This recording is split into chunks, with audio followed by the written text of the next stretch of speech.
വരുന്നത്. വരും കാലത്തെ ആവേശങ്ങളോട് വരവിന് സ്ഥാനമുണ്ടെന്ന് അവതരിപ്പിച്ച സാക്ഷാൽ ഒരു ഗജനായകന്റെ വരവാണ്. ഇതാ തന്നെ പുതുസാരഥി കിളിമാനൂർ അച്ചുവിന്റെ കൈകൾ പിടിച്ചുകൊണ്ട് തിരുനക്കരയുടെ പൂരപ്രപഞ്ചത്തിലേക്ക് വന്നു ചേരുകയാണവൻ. അതെ, ആനച്ചന്തങ്ങളെ അണിനിരത്തി നക്കരക്കൊന്നിൽ വീണ്ടും പൂരാവേശം നിറയുമ്പോൾ ഇതാ വരികയാണ് കൊച്ചു മീനാടൻ.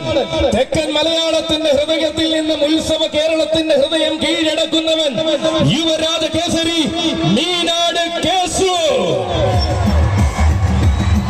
തന്റെ പുതിയ സാരഥി കിളിമാനൂർ അച്ചുവിന്റെ കൈകൾ പിടിച്ചുകൊണ്ട് തിരുനക്കര തേവരയെ തൊഴുത് ഇതാ ഈ പൂരപ്രപഞ്ചത്തിലേക്ക് വന്നു ചേരുകയാണ് കേസു.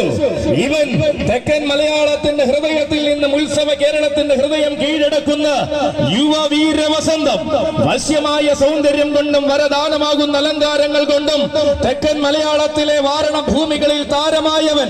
ചെറുപ്രായത്തിന്റെ മഹിമയിൽ തന്നെ ചെറുതല്ലാത്ത നിയോഗങ്ങളിലേക്ക് ചുവടുവെച്ച് തന്റെ രാജകീയത ഊട്ടിയുറപ്പിക്കുന്നവൻ.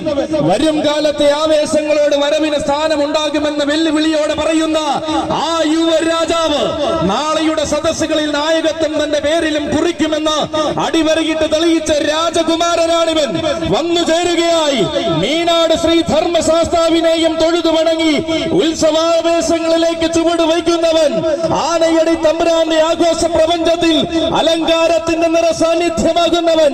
നിലയ്ക്കാത്ത താരവങ്ങൾ തനിക്കായി ഒരുങ്ങി നിൽക്കുന്നുവെന്ന് ഉത്സവ മലയാളത്തോട് ഉറക്കെ പറഞ്ഞവൻ യുവരാജ കേസരി മീനാട് കേസു.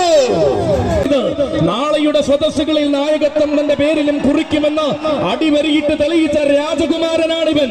വന്നു ചേരുകയായി മീനാട് ശ്രീ ധർമ്മശാസ്താവിനെ തൊഴുതു വണങ്ങി ഉത്സവാവേശങ്ങളിലേക്ക് ചുവട് വയ്ക്കുന്നവൻ. നിലയ്ക്കാത്ത ആരവങ്ങൾ തനിക്കായി ഒരുങ്ങി നിൽക്കുന്നുവെന്ന് ഉത്സവ മലയാളത്തോട് ഉറക്കെ പറഞ്ഞവൻ യുവരാജ കേസരി മീനാട് കേസരി.